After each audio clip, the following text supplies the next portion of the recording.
Hello, it's Randi Rhodes. Here's a clip from our show, and go to randyrhodes.com for the whole thing and a podcast. Buy a stinking podcast.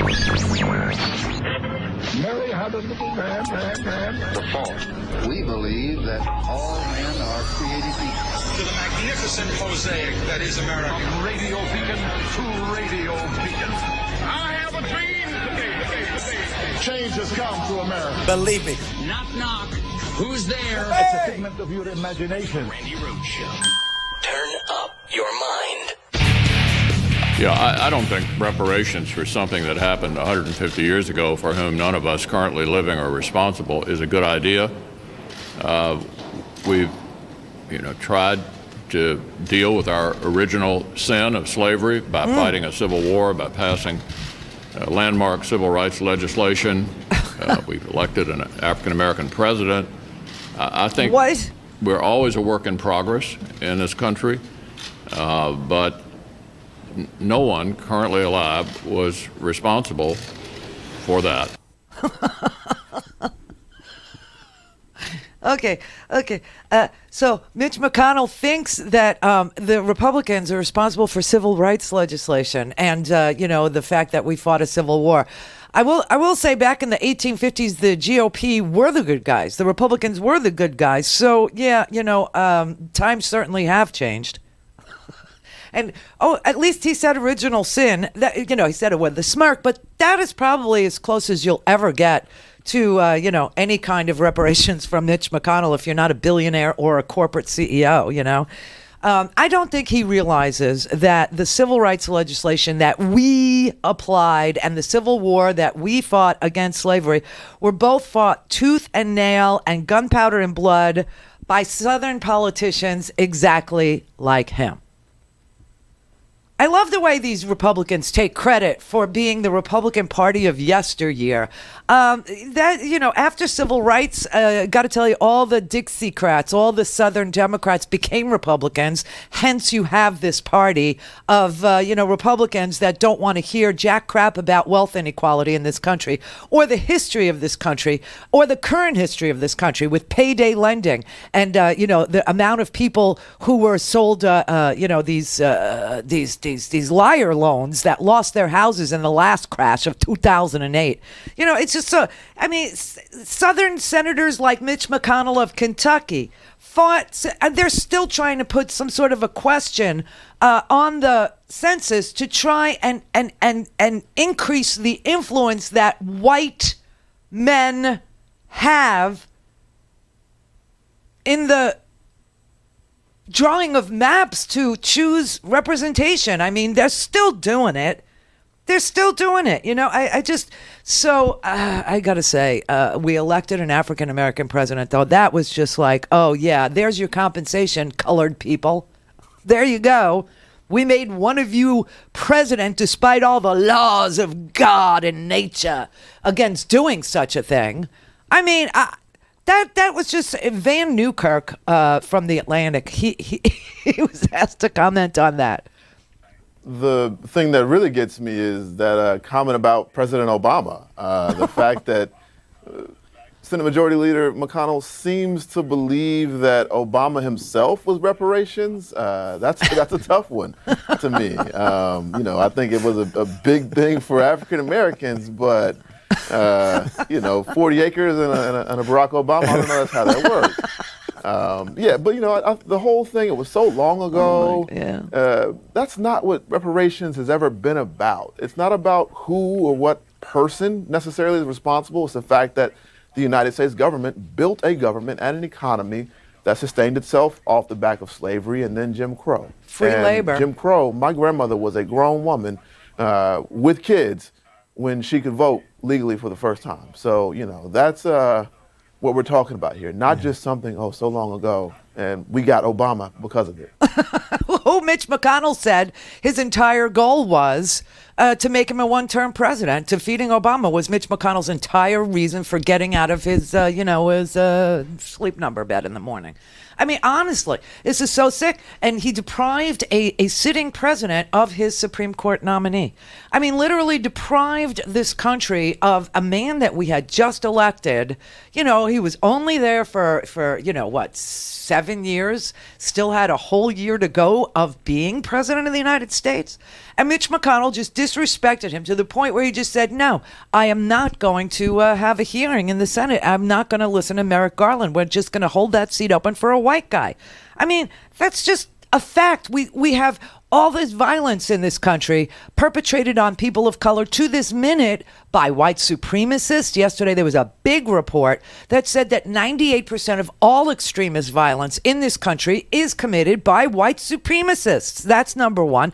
Last night at the rally, the freaking white supremacists, the Proud Boys were there, and they were, what you didn't see from the rally last night were the protesters. Hell no. I mean, why should we see the protesters? And then, the protesters were gathered on the street. The Orlando police literally had to keep the white supremacists away from the Trump protesters. Hey, wait! I was over there earlier. There they Y'all are. told me I had to leave. Right? Right. The Proud Boys are here, son. In that bar.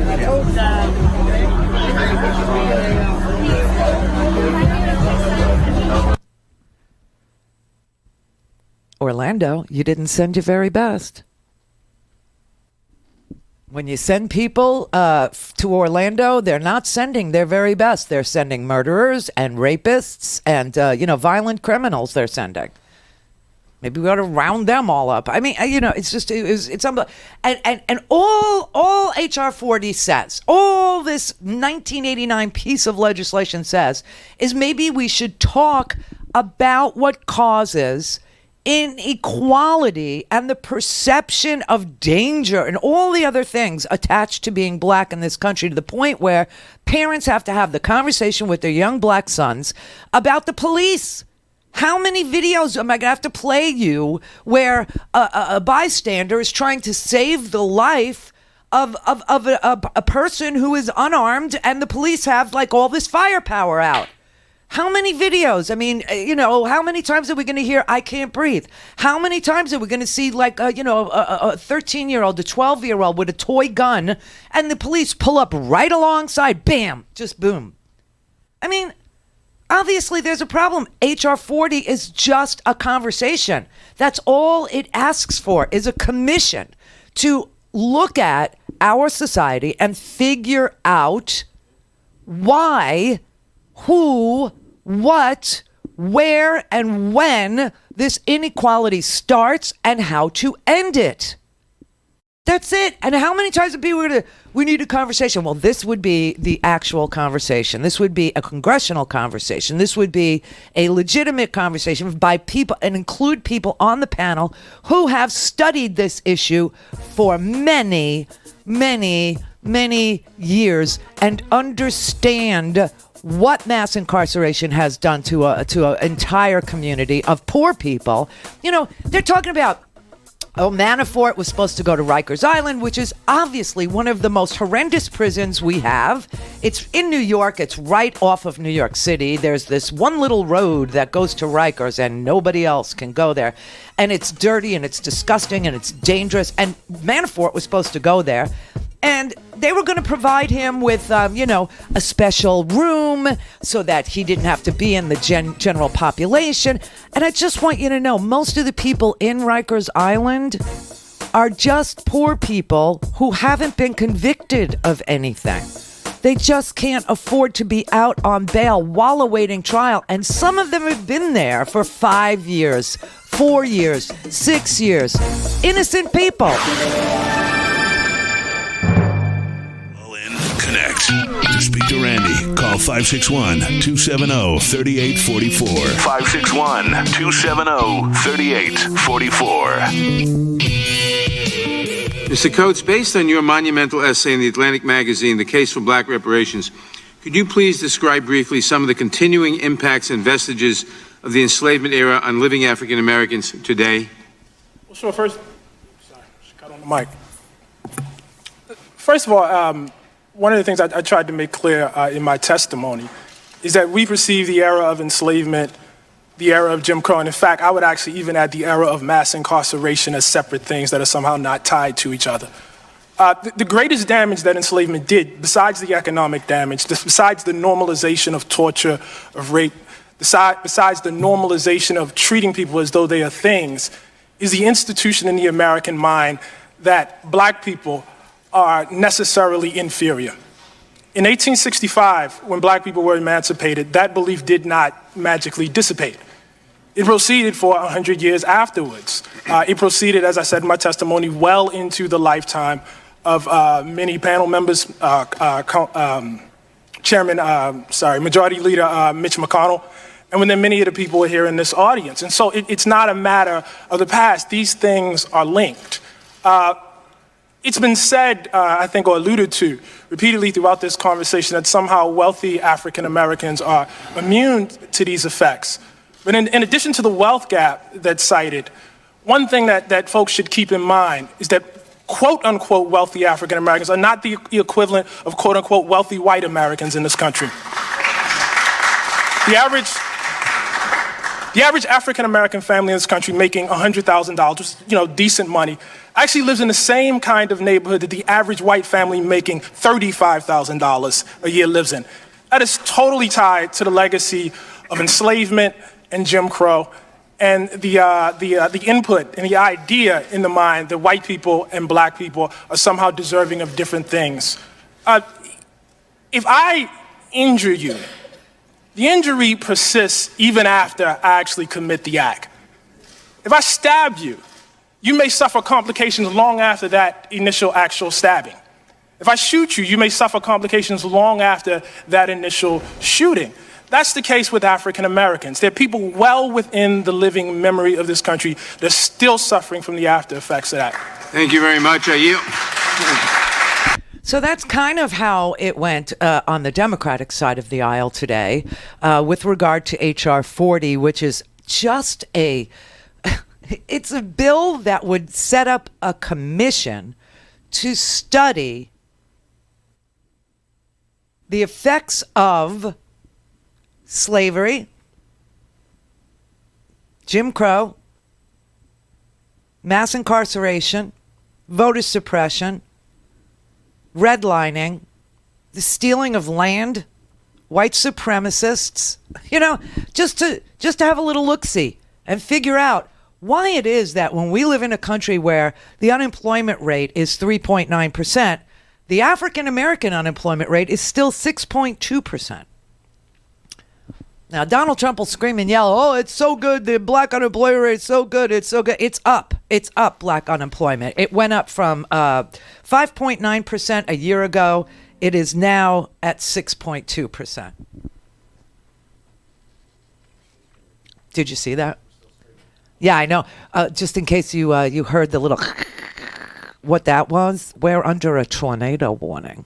Because there's no such thing as climate change.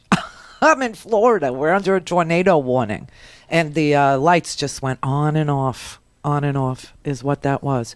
All right, so let me just play you a little mashup from this House hearing on whether or not to set up a commission to discuss reparations or even, what form they would take. I know a lot of people think reparations are like the government's going to hand a check to certain people in a group that have been identified as being X. No, that is not what reparations is talking about. Reparations is talking about structural changes that need to be made within our society. Things like payday lenders, okay, which, they were on their way out the door. And then Trump came in and he had Elizabeth Warren, when called upon by Barack Obama to look out for consumers, recommended and she was the architect of something called the Consumer Protection Bureau.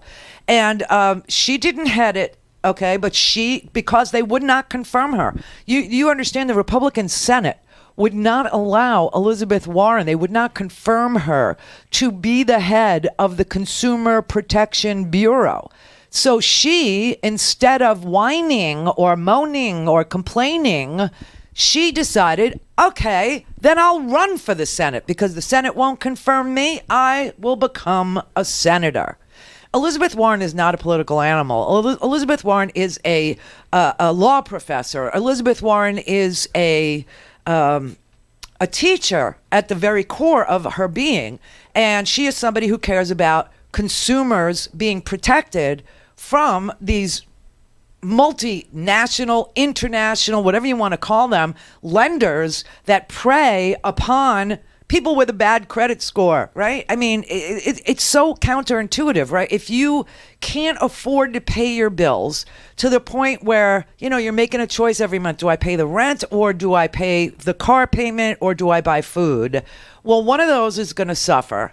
And once one of those suffers, your credit score is downgraded. So guess what happens? They charge you more to borrow money that you need to borrow more than a billionaire needs to borrow money. I mean, it's just such a counter. So anyway, she decided she'd run for Senate, and that's how we ended up with Elizabeth Warren as a senator, right? So then Trump comes in and he appoints Mulvaney to do double duty while Mulvaney, the coughing fiend, is going to be the chief of staff in the White House, and he's going to also run the Consumer Protection Agency, which he's just basically dissolved. So the payday lenders are still out there, and people are literally being charged 300% interest. I mean, there's more than the mob would charge.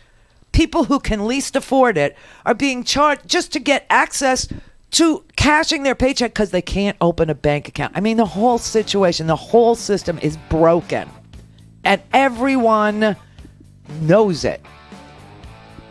Do you know half of the United States lives in poverty? Half of the United States? If we had a conversation about structural changes that need to take place within this country to end the wealth inequality, the distribution of wealth to the top, to the top, to the top, over and over again, everyone's life would get better. Everyone's life would get better. And looking at how people are kept from credit, people are kept from, owning their own land, which they've owned. People are being intimidated. People are being attacked. People are being, sent to prison because they can't afford bail and they've not been adjudicated guilty and they're sitting there rotting. Everyone would be better off. Go to RandiRhodes.com for the whole thing and a podcast. Buy a stinking podcast.